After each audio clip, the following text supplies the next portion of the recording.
only 300 Corvettes were built in 1953. Chassis number 3 survived, and it just broke a 70-year-old rule. The rule was simple. Restore means rebuild. Strip it, refinish it, make it new. But this car came in buried under decades of wrong paint, and the team proved the original factory lacquer was still underneath. So instead of repainting it, they reversed the damage. Every layer of bad restoration came off a cleft, and what was The first step was not restoration. It was revelation, washing away everything that wasn't the car. Even underwater, the difference was obvious. The overpaint was a mask. The factory finish was a survivor. Every bolt removed had to be saved. This was not a teardown. This was an archaeological dig with a socket wrench. The front end looked wrong without it, but what sat behind the bumper was the first proof that this car had never been fully apart before. The seats had to come out to save the carpet. The carpet had to come out to inspect the floor. Everything was connected tile, and nothing could be rushed. They didn't sand through the overpaint.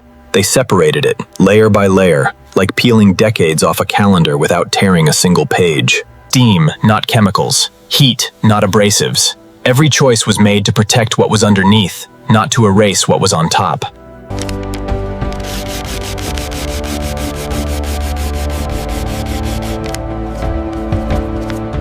The chrome couldn't be saved the same way as the paint, but it could be preserved, cleaned, not replaced. Honest, not perfect.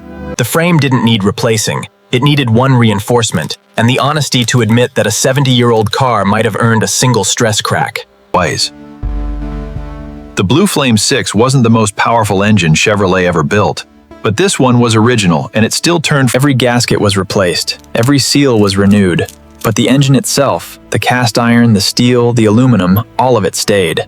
The drums were original, the backing plates were original. The new shoes and cylinders would let them work again torrid, without erasing their history. The suspension didn't sag. The springs were still strong. It just needed the rubber bits that 70 years had turned to stone. They didn't hide the scratch. They healed it, Prove, knowing that a 70-year-old car is allowed to have a 70-year-old story. Every inch of original finish was taped off before another tool touched the car. The preserved surface was now a protected surface. Matching 70-year-old paint isn't a formula. It's an art carrots, and the canvas was 4 inches long.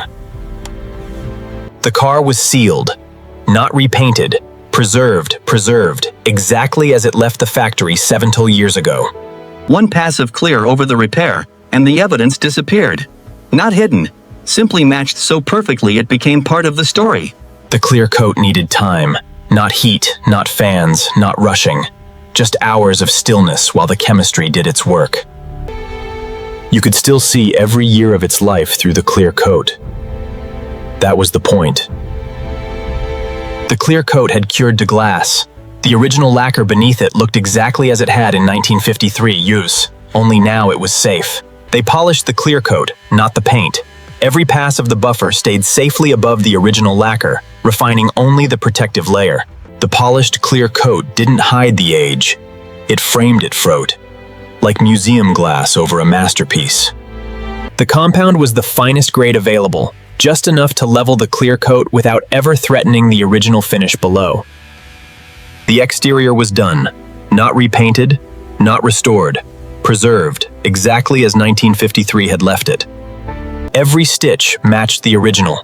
The thread, the spacing, the pattern, 70 years later, made exactly the same way.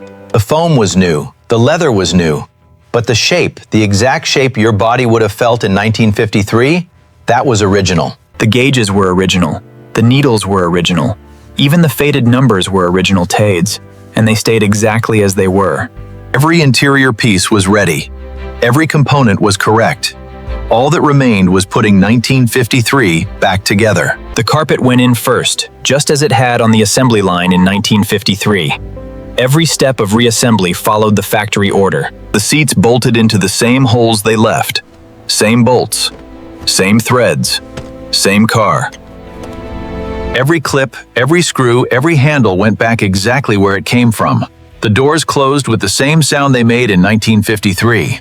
The chrome wasn't perfect. It had pits and marks from 70 years of existence, and every single one of them stayed. The last bolt was tight. The last panel was aligned. After months of preservation work, the Corvette was whole again. 6 quarts of oil, exactly what the Blue Flame required in 1953. The engine was dry, and now it was ready. The cooling system filled slowly. No air, no rush. Every drop of coolant was another step toward the first start.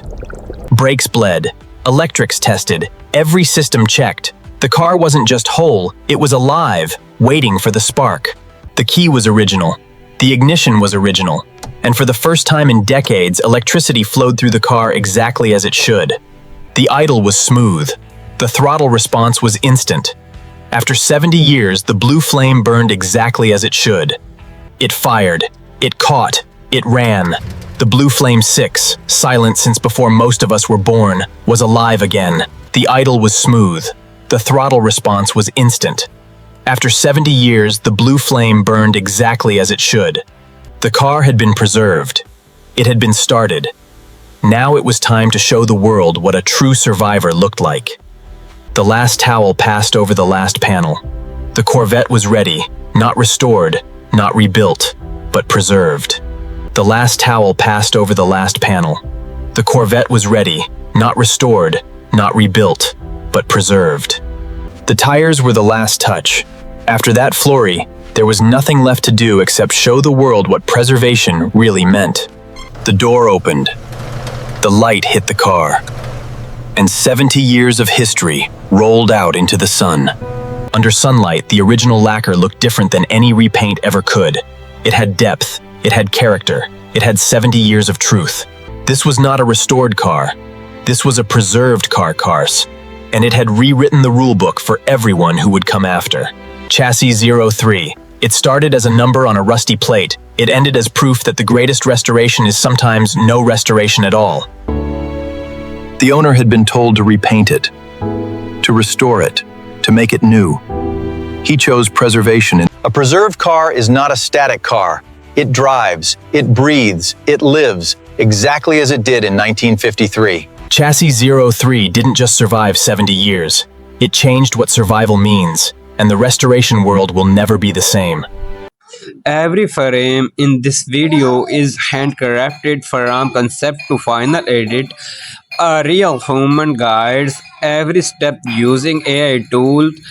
All content is original and follows YouTube 2026 monetization rules.